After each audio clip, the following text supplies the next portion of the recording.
discípulos de Cristo que al reino de los cielos le dieron su lealtad. Siervos que ante él se postran. Dice así la palabra del Señor: como todas las cosas que pertenecen a la vida y a la piedad nos han sido dadas por su divino poder, mediante el conocimiento de aquel que nos llamó por su gloria y excelencia, por medio de las cuales nos ha dado preciosas y grandísimas promesas, para que por ellas llegaseis a ser participantes de la naturaleza divina, habiendo oído de la corrupción que hay en el mundo a causa de la concupiscencia, vosotros también, poniendo toda diligencia por esto mismo, añadid a vuestra fe virtud, a la virtud conocimiento, al conocimiento dominio propio, al dominio propio paciencia, a la paciencia piedad, a la piedad afecto fraternal y al afecto fraternal amor. Hace 8 días tuvimos la oportunidad de poder hacer como un paneo, hacer una reflexión sobre las virtudes que Pedro nos da en este texto. Y quiero decir, amados hermanos, que este texto es paralelo a lo que nos dice Gálatas 5:22, cuando nos dice que el fruto del Espíritu es fe, templanza, mansedumbre, gozo, paz, paciencia, o que es paralelo también a las bienaventuranzas, cuando también se nos dice allí: bienaventurados los pobres en espíritu, porque de ellos es el reino de los cielos; bienaventurados los que lloran, porque ellos serán consolados; bienaventurados los mansos, porque ellos heredarán la tierra. Y este pasaje de Pedro es paralelo a estos pasajes, porque muestra la forma creciente de un cristiano. Quiero entonces, a manera de introducción, mostrarles a ustedes una historia que me llamó la atención. Y es que en el siglo II de nuestra era, llevaron a un cristiano ante un rey muy cruel y despiadado. El monarca quería que aquel hombre renunciara a su fe en Jesucristo y que renunciara al cristianismo. Y le dice este monarca: si no abandonas tu fe, te voy a desterrar. Sentencio a que si no niegas a Jesús, y si niegas al Señor, niegas tu cristianismo, si no haces esto, entonces serás desterrado. El hombre respondió sonriendo y contestó: Su Majestad, no me puede desterrar, pues el reino de Cristo no es de este mundo, no me puedes desterrar de él. El rey, molesto, le dijo: entonces lo que voy a hacer es confiscar todos tus bienes. Le dijo el rey con algo de enojo. El cristiano respondió y dijo: mis tesoros no son de este mundo, mis tesoros están en el cielo, y tú no podrás tocarlo, oh rey. El rey se enfureció un poco más y le dijo: lo único que me queda es ordenar que te maten. A lo cual el cristiano respondió y dijo: hace 40 años que estoy muerto con Jesús. Respondió: morí con Cristo y mi vida está escondida en él. Por tanto, usted no podrá tocarla. De eso es que se trata la enseñanza en esta mañana. Hablar de la fe en el sentido práctico. Según lo que Pedro nos ha descrito en su segunda carta, la fe es un don de Dios. Es preciosa, nos dice el versículo 1. Dice que tanto a Pedro y todo aquel que viene a Cristo Jesús, la fe que le es dada es una fe preciosa. Y es el título de nuestro sermón en esta mañana, en signo de admiración. Preciosa fe, preciosa fe. Hemos dicho que no existen niveles de fe. No existen niveles de fe. Es decir, que por ser el pastor, él no tiene 100 puntos de fe. Y por ser el hermano raso, entonces el hermano tiene 20 puntos de fe. O un hermano más allegado al pastor, o bueno, seguramente, o que hace parte del grupo de trabajo de la iglesia, no tiene 50 puntos de fe. No existen niveles de fe. Eso no existe según las Sagradas Escrituras. El hermano que asiste a la iglesia tiene exactamente la misma fe que tiene el pastor. Si los niños han creído, entonces los niños tienen exactamente la misma fe que tiene cualquier creyente en la iglesia. Así que de esta manera, ustedes y yo que hemos creído al Evangelio, tenemos exactamente la misma fe. Preciosa fe. Todas las cosas que pertenecen a la vida y a la piedad nos han sido dadas por su divino poder. Dentro de esas muchas cosas, la primera que se nos da, ¿cuál es? La fe. La fe. Tito 1:2 nos dice que es una fe en los escogidos de Dios. Judas nos dice que esta fe fue dada una vez dada a los santos. Y el autor a los Hebreos nos dice que esta fe, de ella gozaron muchas personas. No sé si usted puede hacer la lista de los que gozaron de esa fe. Y el autor a los Hebreos nos dice que teniendo de alrededor nuestro tan gran nube de testigos, él dice así, que esta fe tiene un autor y que esta fe tiene un consumador. O sea que la fe no es nuestra, la fe es don de Dios. Cristo es el autor y Cristo es el consumador de la fe. El primer paso es arrepentirse.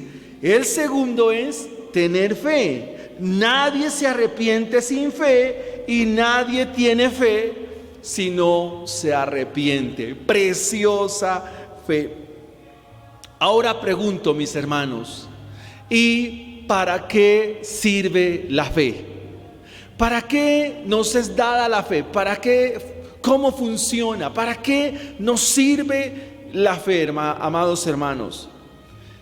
Y lo primero que quiero señalar, lo que dice Pedro, es que la fe nos es dada para agradar a Cristo.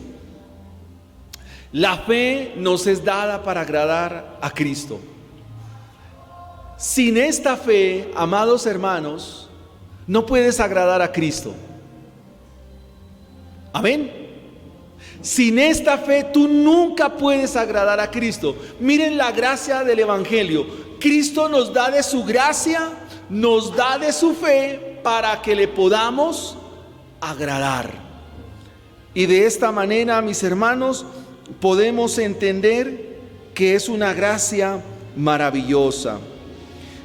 Entonces la Biblia nos dice, amados hermanos, que Cristo nos da de su fe para agradarle.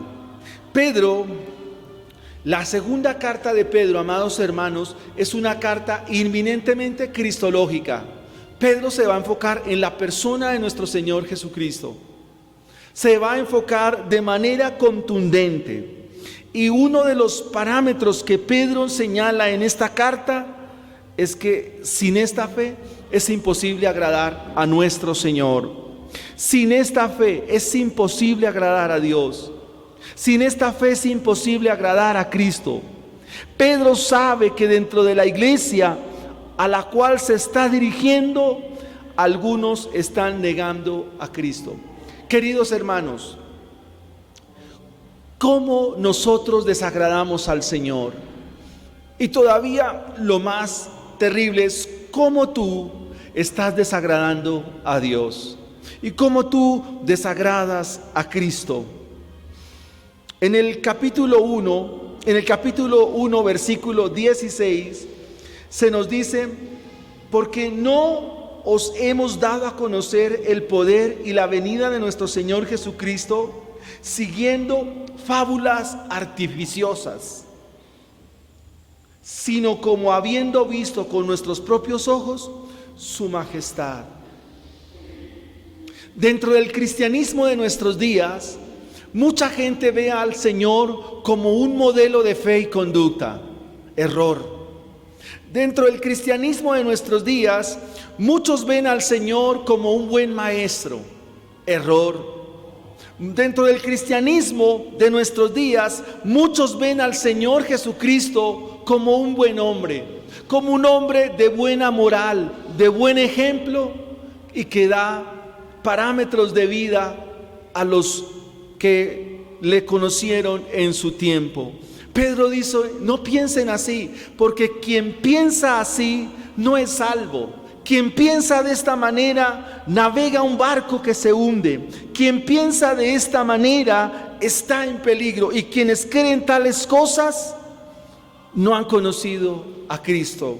Porque Cristo no es hombre, pero al mismo tiempo Cristo es Dios. Algunos dicen que Cristo es 100% hombre y 100% Dios, y eso es incorrecto. Y tenemos que decirlo o indicarlo, y más que indicarlo, creerlo en los términos que nos da la Escritura. Y Cristo es plenamente Dios, plenamente hombre, porque en Cristo descansa la plenitud de toda la deidad. Toda la plenitud de Dios está en la persona del Señor Jesucristo. Él es plenamente hombre, plenamente Dios. ¿Dónde está el peligro que Pedro nos advierte acerca de esta fe, que es preciosa y que nos muestra al Salvador? ¿Dónde está el peligro de llegar a creer lo que creen estos falsos maestros? El peligro se encuentra en que si Cristo no es hombre, no hay salvación. Si Cristo no es Dios, como también lo van a afirmar, tampoco hay salvación. ¿Por qué? Porque en la persona de nuestro Señor Jesucristo, en Él descansan dos naturalezas. Y esas naturalezas cumplen el papel o la función de mediar entre Dios, quien fue ofendido por nuestros pecados, y nosotros, la humanidad, quien hemos ofendido a Dios. Para poder mediar o para poder reconciliar dos partes que están en enemistad, se requiere de alguien que se pone en medio para que pueda reconciliar. Para poder conciliar dos entes que están en enemistad, se requiere de un mediador. Se requiere tener tanto de Dios como se requiere tener tanto de hombre. Los falsos profetas y los falsos maestros que se describen en el capítulo 2, eso es lo que pregonan. Mire lo que dice el capítulo 2, versículo 1. Pero hubo también falsos profetas entre el pueblo, como habrá entre vosotros falsos maestros que introducirán encubiertamente herejías destructoras. Subraye esto: y aún negarán al Señor que los rescató, atrayendo sobre sí mismos destrucción repentina. Amados hermanos, quien piensa estas cosas no puede agradar a Cristo, no tiene esa fe preciosa. Quien piensa de esta manera no es salvo, está en camino de perdición. Y yo quisiera preguntarte a ti en esta mañana, la fe que tú tienes, ¿qué te hace mirar de Jesús? La fe que tú tienes, ¿qué te hace pensar de Jesús? ¿Que Él es simplemente un hombre? ¿O que Él es Dios pero no es hombre? Y comenzamos a hacer una serie de conjeturas, una serie de presuposiciones que no conducen a nada. El apóstol Pedro en Juan 6:58 da una afirmación categórica y contundente y dice estas palabras: ¿a quién iremos? Solo tú tienes palabras de vida eterna. Solo quien es eterno puede dar palabras de vida eterna. De eso se trata la fe, que es preciosa en ustedes y en mí. ¿Para qué te sirve entonces esta fe que es preciosa? Para que agrades a Cristo. ¿Y cómo lo agradas? Viéndolo como Él es, observándolo como Él es, no como tú lo quieres ver, no como tú lo quieres observar con la imaginación que tú tienes o con las presuposiciones que equívocamente has aprendido. Déjame darte un ejemplo a través del Evangelio de Marcos. Marcos es un evangelio para ciegos que siguen siendo ciegos y que no ven. En el Evangelio de Marcos sucede un hecho muy interesante y quiero que vaya allí al Evangelio de Marcos en el capítulo 5.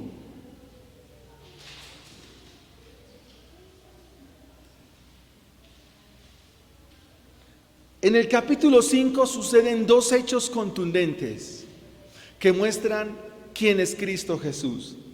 Resucita a la hija de Jairo, el principal de la sinagoga, y mientras va a la casa de Jairo, una mujer de flujo de sangre es sanada.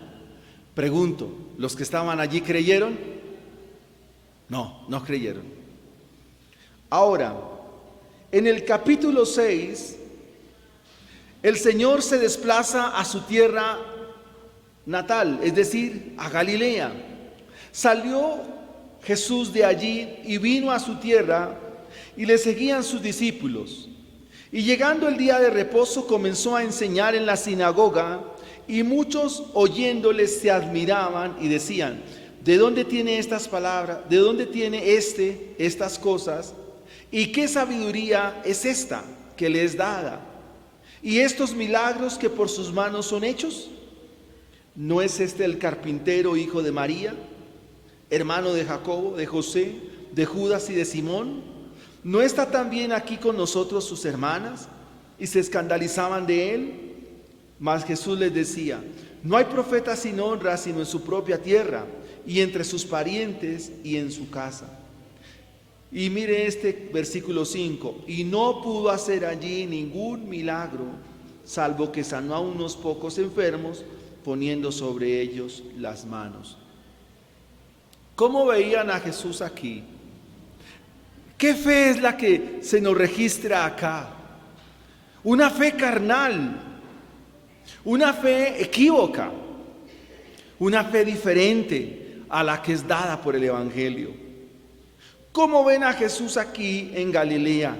A los que lo escuchaban, ¿se admiraban de su doctrina? Eso era sencillamente lo que pensaba la gente. Nos admiramos de su enseñanza, pero no lo ven como Salvador. Se admiran de lo que Él dice, se admiran de sus palabras, pero no lo ven como Salvador. Es más, comienzan a preguntarse, dice: pero ¿de dónde nos habla? ¿De dónde le sale tanta sabiduría? ¿De dónde saca tales palabras? Bueno, también lo ven como alguien que hace milagros. Y luego dicen: no, pero ¿no es este el carpintero, hijo de María, hermano de Jacobo? ¿No está aquí su familia?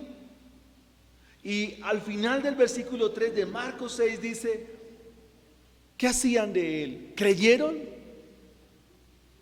¿Creyeron en Jesús? ¿Aún viendo los milagros que hacía, creyeron? ¿Qué hacían? Dice la Escritura. ¿Qué hacían, hermanos? Se escandalizaban. No veían a Jesús con una fe que le agrada a Él. Y ese puede ser tu problema. Es que tú no estás viendo a Jesús como es. Por eso la fe es preciosa, porque nos permite agradar a Dios. En todo el Nuevo Testamento se va a describir un sinnúmero de personas que creen falsamente, y el que cree falsamente está totalmente perdido. El versículo 5 dice: y no pudo hacer allí ningún milagro. ¿No podía Jesús? No está hablando de eso. ¿No tenía el poder para hacerlo? No está hablando de eso Marcos. Está diciendo que aunque vieran un muerto levantarse, al ver un paralítico caminar, no iban a creer. Porque los milagros no son garantía de nada. Lo único que es garantía es que veamos a Cristo Jesús como el Dios vivo y el Dios verdadero, que se hizo hombre y vino a mediar por nosotros. ¿Qué grupos en nuestros días tienen una fe equívoca? Y todavía algo que nos puede asombrar a todos nosotros es: ¿qué hay en nosotros que puede ser equívoco en cuanto a nuestra fe? Quisiera que te respondieras a esta pregunta. ¿Qué hay equívoco en tu vida? ¿Qué hay equívoco en nuestras vidas, aún en mi vida, que no puede agradar a Cristo? Eso nos lleva al segundo punto de este asunto de la fe. En el versículo 5 dice: vosotros también, poniendo toda diligencia por esto mismo, a esa fe que ustedes tienen, a esa fe que nos permite agradar a Dios, esa fe nos sirve también para alcanzar la verdad. La fe que es preciosa, esta fe que es preciosa, no solo nos permite agradar a Cristo, sino que también nos permite alcanzar la verdad. Estas 8 virtudes que aparecen acá se van a desarrollar a través de toda la carta. Porque el interés de Pedro es que agrades al Salvador, pero que también alcances la verdad. Y la palabra verdad tiene que ver con Cristo mismo. Aquí la palabra fe es la palabra pistis, que significa conocimiento, que significa confianza, y todo se desprende de esta fe. Mira, amado hermano, para Pedro la fe es una convicción de que lo que Jesucristo dice es verdad. Para Pedro la fe es una convicción, o sea, la fe a los hijos de Dios los debe convencer. No se convencen y después creen, que es lo que pasa en nuestros días. O sea, para mucha gente primero hay que demostrarle y luego sí creen. No es así, hermanos, no funciona así. En el Evangelio se cree y luego sí se razona o se le pone lógica, si usted quiere decirlo de esta manera. Pedro está seguro que la fe que le es dada a él y a todos los creyentes de todos los tiempos, por esa fe se convencen de que Jesucristo dice la verdad. Le pregunto, ¿usted está convencido de que Cristo, lo que lees en la Biblia, es verdad? Pregunto, ¿ustedes están convencidos de que lo que dice este libro que llamamos la Biblia es verdad? ¿Y por qué no lo hacen si están convencidos? ¿Por qué fluctúan tanto? ¿Por qué titubean tanto en la vida como cristianos? Si Dios dice la verdad, Entonces, ¿quiénes son los del problema? Nosotros. O hay dos probabilidades: o lo que dice este libro no es cierto y nosotros estamos en la verdad, o mejor, este libro dice la verdad y nosotros estamos en las equivocaciones y en el error. ¿Cuál de las dos?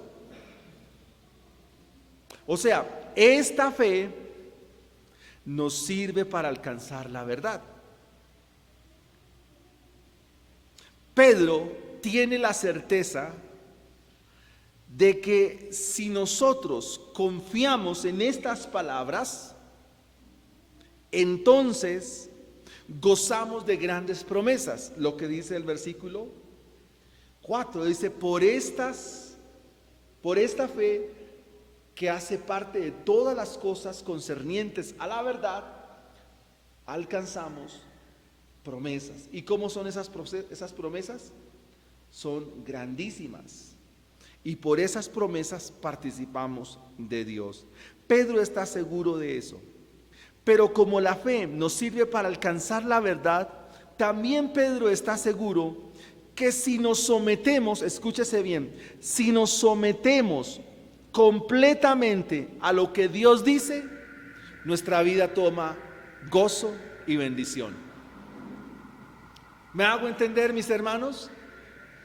Repito, si ustedes y yo nos sometemos a las palabras de Cristo, si ustedes y yo nos sometemos a las demandas de la palabra de Dios, entonces, conclusión, nuestra vida será una vida de gozo, nuestra vida será una vida de plenitud. Adicional a esto, si nosotros confiamos en las palabras de Cristo y esta fe nos ayuda a alcanzar la verdad, entonces cada día creceremos en la fe. No que la fe crece en nosotros, no es así. Nosotros crecemos en la fe, que es distinta. Y la Biblia nos dice en Romanos 10:17 que la fe es por el oír y el oír por la palabra de Dios. En la medida que todos nosotros oigamos más y más la palabra de Dios, creceremos más en la fe. Será directamente proporcional. Es por esta fe que se da a la luz la virtud, el conocimiento, el dominio propio, la paciencia, la piedad, el afecto fraternal y el amor.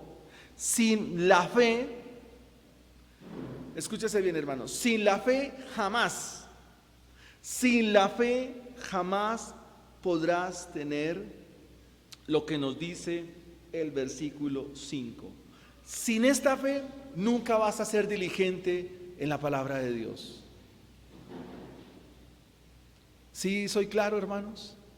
Sin esta fe nunca serás diligente en las escrituras, nunca serás diligente en la oración, nunca serás diligente en amar la iglesia, nunca serás diligente en amar a Cristo, porque no tienes la fe del Evangelio. Cuando pensaba en este sermón, alguien me preguntó: entonces, esa fe que yo tengo, donde digo, estoy seguro que hoy me va a ir bien, estoy seguro que si me voy por aquí van a salir las cosas mejor, esa es una fe carnal. Nosotros fuimos diseñados por Dios para creer, pero a causa del pecado esa forma de creer se desdibujó. A causa del pecado esa forma de creer se tergiversó. A causa del pecado esa fe se desvió y por eso terminamos creyendo otras cosas. Para que la fe sea genuina y verdadera, se requiere la fe que procede del Evangelio. Y repito, sin esa fe nunca serás diligente, nunca tendrás virtud, tu conocimiento será superficial, no tendrás dominio propio, es decir, te moverás fácilmente por las pasiones, te dejarás llevar fácilmente por los impulsos, controlar tu vida cristiana será más fácil de tener una piedra cuando cae del cielo. O sea, no podrás ser el cristiano que Dios quiere que sea. Ese es el enfoque de Pedro. La fe es el fundamento de la verdad. Es decir, que por esta fe que me cimienta en la verdad, que me hace sólido en la verdad, por esta fe es que caminamos nosotros. Y lo dice por allá el libro de los Hechos cuando dice que nosotros no caminamos por vista, caminamos por fe, hermanos. Miren, amados hermanos, Pedro está a punto de partir de este mundo. En el versículo 14 lo dice. Y Pedro sabe que la iglesia necesita tener firmeza en estas cosas. O algo más, mis hermanos. Esta fe que es preciosa es la que nos muestra, la que nos indica todo lo que significa vivir y caminar con Cristo. ¿Es nuevo esto? No, esto es antiguo. Ustedes van a encontrar en el libro del Génesis a un hombre llamado Enoc. ¿Y qué se dice de Enoc? ¿Qué dice la Biblia acerca de Enoc? Enoc caminó con Dios. ¿Qué significa caminar con Dios? Significa vivir en la fe. Vivir en la fe. La fe procede de Jesús. La fe que viene de Jesús la vivieron los apóstoles. La fe que viene de Jesús, los creyentes del primer siglo, gozosos a la muerte iban porque esa fe los sostenía. Esta fe coincide con todos aquellos en quienes mora Dios. Y eso es maravilloso, porque por esta fe estamos también unidos a Cristo. No solo con Él morimos, sino con Él también resucitamos. Y Pablo nos ayuda en Gálatas cuando dice: ya no vivo yo, mas ahora Cristo vive en mí, y lo que vivo en la fe, lo vivo en la carne del Hijo de Dios, el cual me amó y se entregó a sí mismo por mí. ¿Cómo es esta fe? Preciosa. ¿Por qué es preciosa la fe? Número 1, porque es para agradar a Dios. Número 2, porque me ayuda a alcanzar la verdad. Y ahora, número 3, hacen de mí un cristiano maduro. Pregunto, mis hermanos,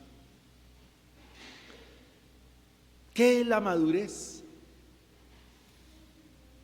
¿Por qué vemos en nuestros días tanto cristiano inmaduro? Pregunta, ¿cómo se madura en la fe? ¿Cómo alcanzamos madurez cristiana según Pedro? Dice que esta fe,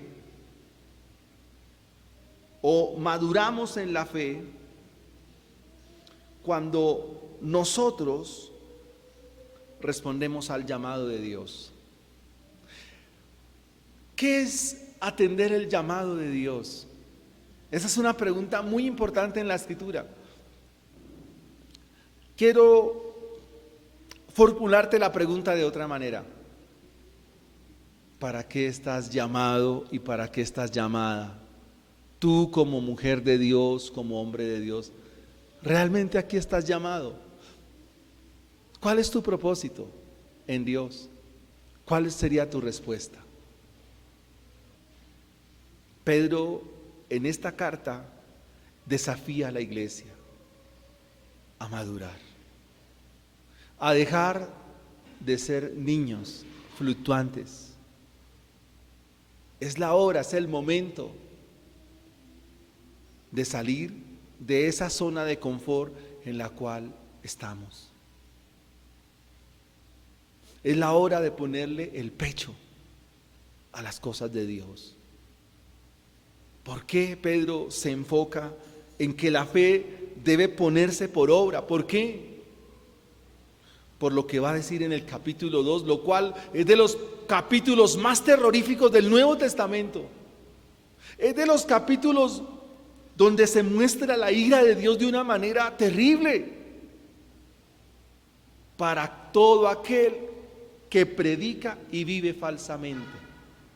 ¿Qué quiere decir Pedro? Mira, si tú no tienes esta fe preciosa, toda tu vida cristiana ha sido una vida de mentira y de engaño, así de sencillo.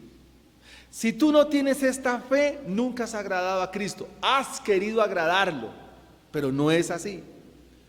Si tú no tienes esta fe, la verdad que has dicho querer proclamar y querer vivir, no ha sido tampoco. Y si tú no has madurado, pues sigues siendo la misma persona. ¿Por qué tantos años de vida cristiana y se te preguntan cosas como la justificación por medio de la fe y tú no respondes?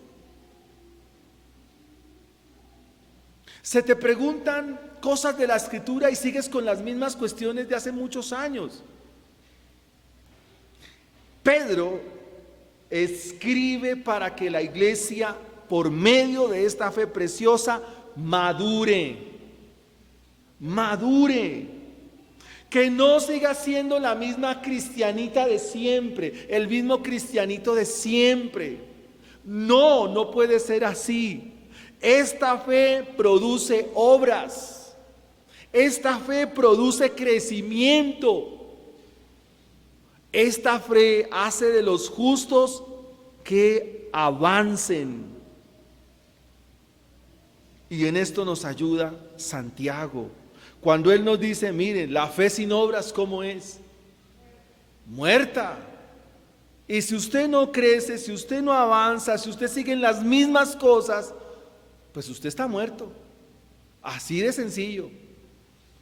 Por medio de esta fe somos impulsados a la madurez, según Pedro.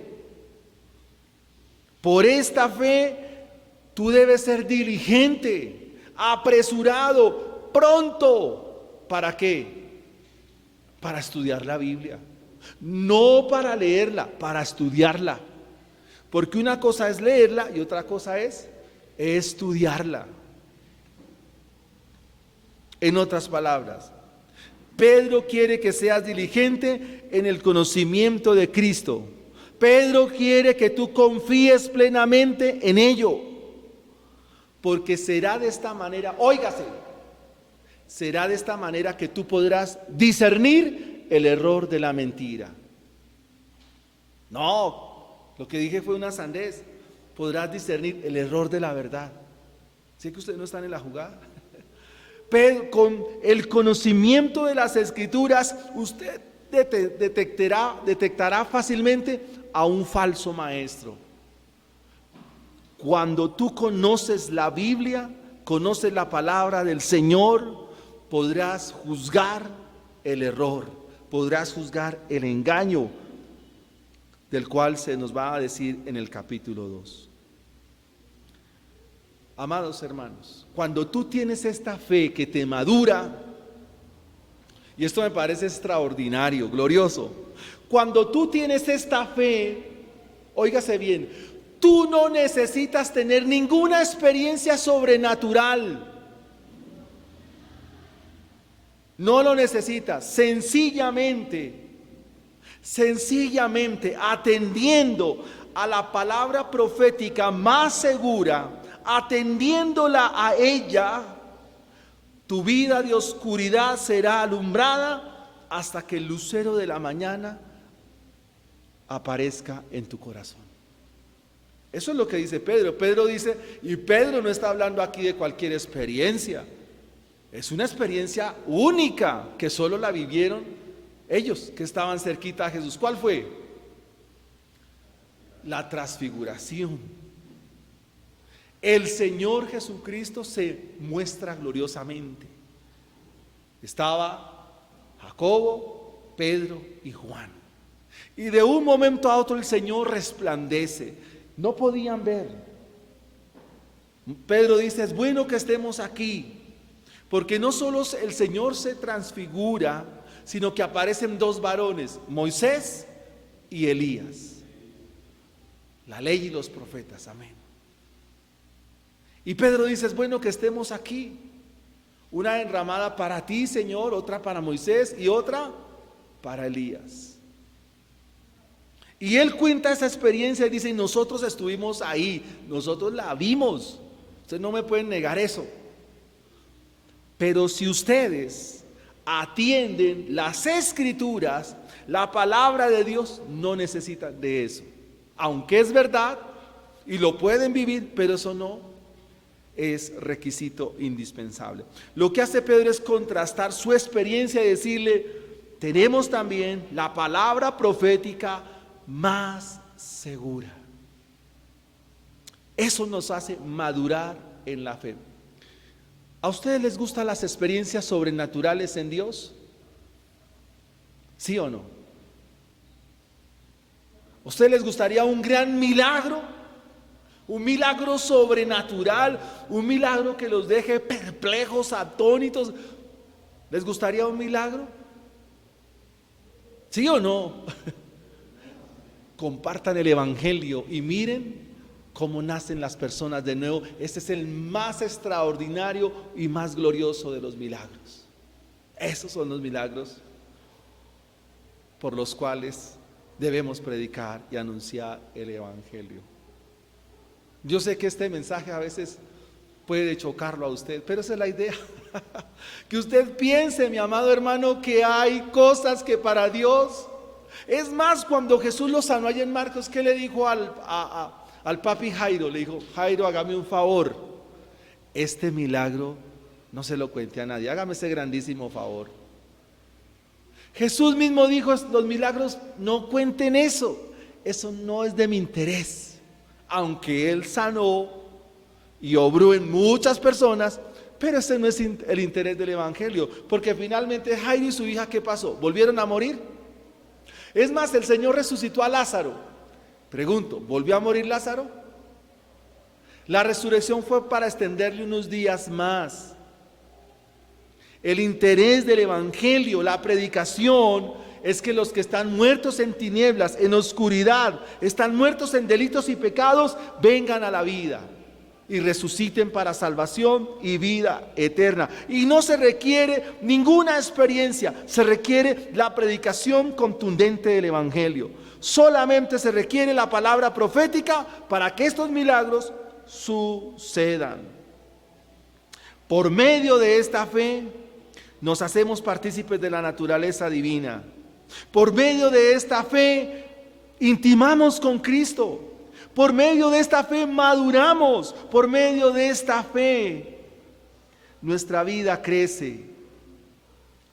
Pedro nos dice que por medio de esta fe, que es preciosa, oiga mi hermano lo que dice el capítulo 3, versículo 16, dice, por esta fe es que crecemos en la gracia de Dios. ¿Qué significa crecer en la gracia de Dios, mis amados? ¿Qué significa crecer en el evangelio? Crecer en la gracia de Dios, esa es la exhortación final de Pedro. Antes bien, crecer en la gracia y en el conocimiento de nuestro Señor Jesucristo. Amados hermanos, todos los libros de la Biblia nos hablan de Cristo. Eso significa que el evangelio está en Génesis 1:1. Eso significa que el Apocalipsis en el capítulo 22, versículo 21, ahí también está Cristo. En el comienzo Él es el creador y en el final es el que volverá. ¿Cómo termina el libro de Apocalipsis? He aquí, vengo pronto. Amén. Pedro también se va a dedicar a este mensaje. Madurar la fe significa que habrá bendición en las tareas y ministerios de la iglesia. Hermanos, sin la madurez que da el evangelio, nuestras tareas, nuestros discipulados, todo lo que hagamos en la iglesia no tendrá la eficacia que se requiere. ¿Por qué? Porque la madurez cristiana me lleva también a la oración. A la oración. Y la primera oración que se hace es por uno mismo. Cuando tú oras por ti mismo, es muestras de que estás creciendo en la fe. Es muestras de que estás creciendo en el Evangelio. Porque tú imitarás o tendrás, por ejemplo, la oración de un publicano que dice: Señor, sé propicio a mí que soy pecador. Cuando tú creces en la fe, en la gracia de Dios, comienzas a mirar tus pecados y comienzas a clamar a Dios y decirte: Dios mío, ayúdame. Dios mío, socórreme. Dios mío, sé propicio a mi vida. Dios mío, ayúdame, auxíliame. De tus labios aflorarán clamor a Dios para salir del pecado y avanzar en tu vida como cristianos. Pero esta fe que nos madura también nos ayuda a ver que la destrucción viene. Estos burladores, a quien Pedro describe como engañadores y demás, dice que se burlan. ¿De qué se burlan? Porque toman en poco o tienen por tardanza ¿qué? La venida del Señor. Amados hermanos, madurar significa tener atisbo sobre una destrucción que viene. La madurez de un cristiano, la madurez de un hijo de Dios, no lo lleva a pensar en que Dios no cumple su palabra. No, la madurez de un cristiano lo lleva a entender, a comprender y a creer que Dios también va a destruir este mundo. El capítulo 3 dice que algunos le preguntan o se preguntan: bueno, ¿y dónde está la promesa de su advenimiento? Y Pedro les va a traer a memoria algunos eventos. ¿Cuáles? El diluvio. Que en los días del diluvio la gente ¿qué hacía? No pensaban que lo que iba a suceder se haría efectivo. Y Pedro dice: miren, no sean ignorantes. No sean así. En el tiempo antiguo pensaban que la palabra de Dios sería echada por tierra. Pero hasta el día en que Noé cerró, o mejor, Noé entró en el arca y se salvaron 8 personas y Dios envió el diluvio. La madurez te ayuda a entender que Dios cumple su palabra, que Él va a destruir. La madurez te lleva a entender que todo lo que vemos, óigase bien, dice Pedro, está reservado para una destrucción, no por agua, por fuego. Amados hermanos, quisiera que nos preguntáramos para cerrar: ¿eso no nos afanaría a compartir el Evangelio? ¿Eso no nos afanaría a orar con más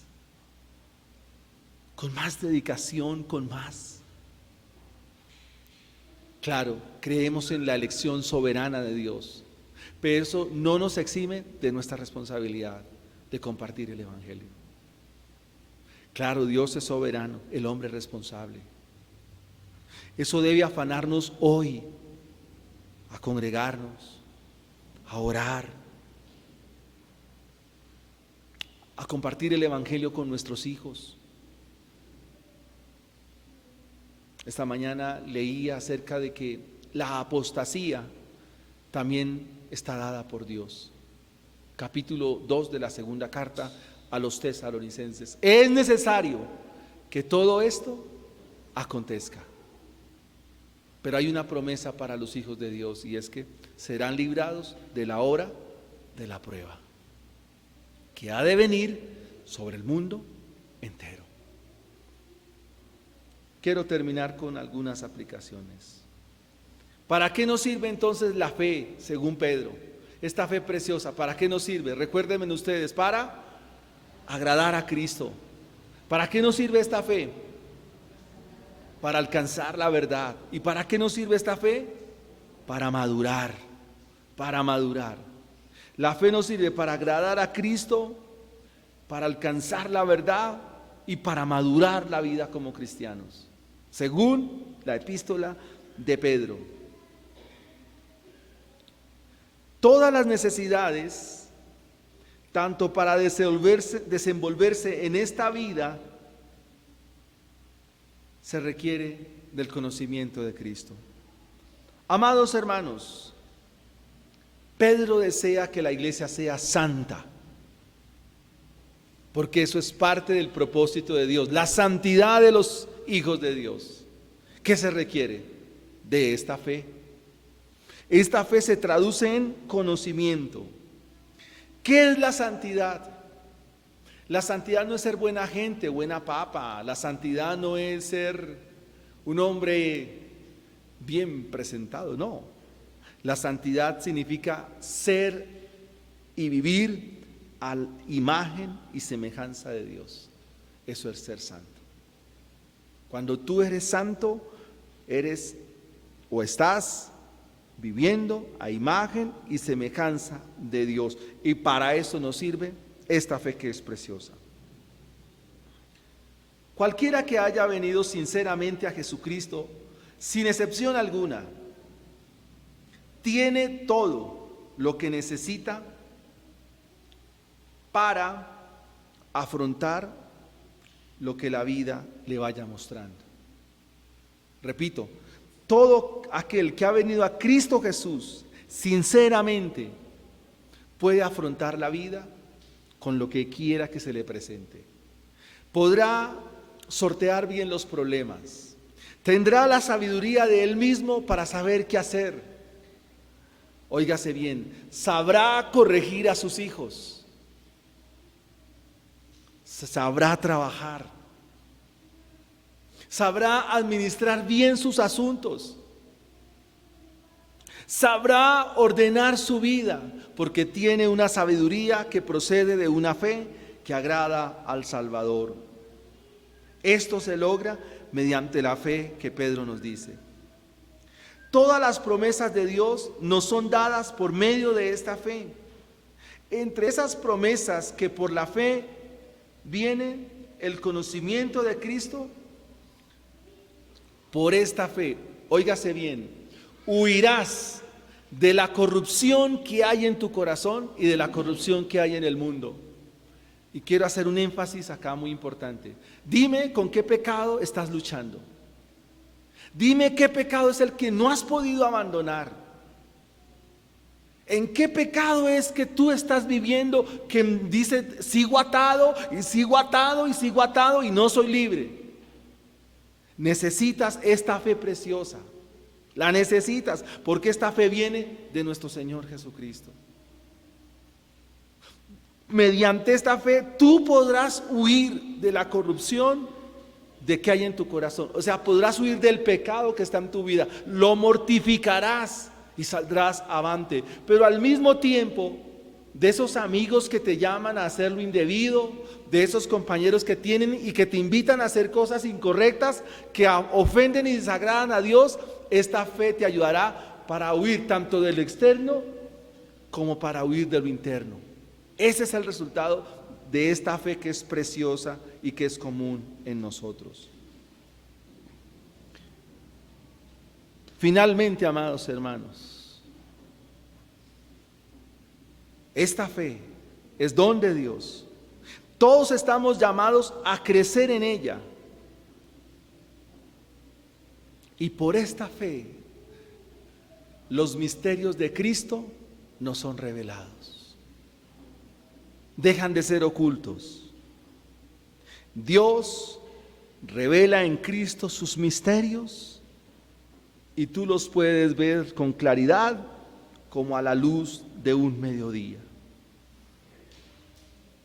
La fe que agrada a Cristo, la fe que te hace alcanzar la verdad, y la fe que te madura.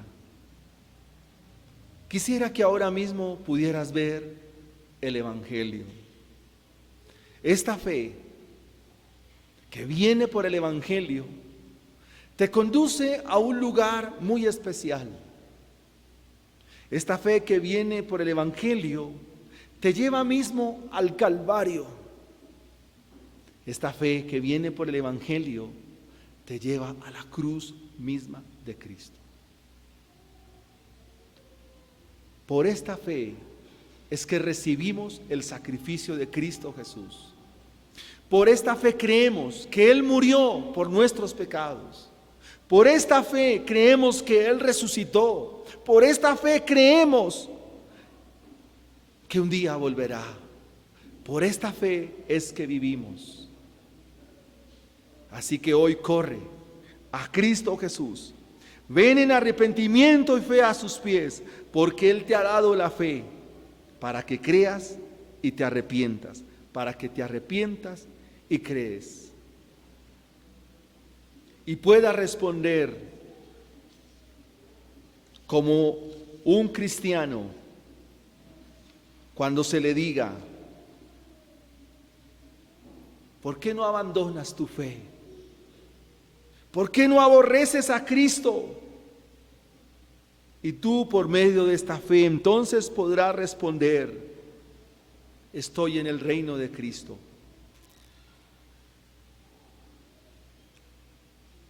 Por esta fe tienes los tesoros en el cielo. Y por esta fe ya no eres de este mundo. Ven a Cristo Jesús. Oremos al Señor y démosle gracias. Padre, queremos darte gracias, Señor, en esta mañana. Santísimo Dios, por tu amor, por tu misericordia y por tu verdad. Gracias, Dios mío, porque tú eres bueno. Pedro nos da una recomendación muy especial, y es que por esta fe, y que a esta fe que nos madura, que nos ayuda, o mejor, que hace de nosotros creyentes que agradan al Salvador, por esta fe, Señor, es que vivimos, Dios mío. Muchas gracias, Señor. Permítenos venir en arrepentimiento y fe. Ayúdanos, Dios mío, a huir de la corrupción que hay en nuestro corazón. Esta es la obra del Evangelio. Por eso el Evangelio es poder de Dios para salvación. Por eso el Evangelio es poderoso, porque nos limpia, nos saca de la condición pecaminosa en la cual vivimos. Esta fe es conocerte a ti. Esta fe es creer en ti, a tus promesas, Señor. Oh Dios maravilloso, gracias. Bendito sea tu nombre para siempre. Gracias te damos, Señor. Gracias te damos, Dios mío. Gracias te damos.